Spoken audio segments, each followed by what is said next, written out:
শ্বশুর বাড়ি মিষ্টি নিবে। না না না, তুমি যাও। শ্বশুর বাড়ি মিষ্টি নিবে, তাই মিষ্টি নেওয়ার জন্য নামলো।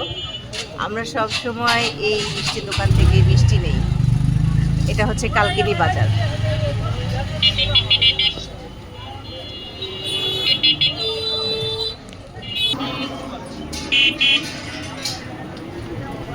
বাপের বাড়ি মিষ্টি নিব, তাই এখান থেকে হচ্ছে আমার হাজবেন্ড মিষ্টি নেওয়ার জন্য চলে গেছে দোকানে। আমরা সবসময় গ্রামের বাড়িতে আসলে এখান থেকে মিষ্টি নেই। আমার হাজবেন্ড আমাকে ডাকতেছে, বলে খাবা নাকি, আসো যাই একটা মিষ্টি খেয়ে আসি।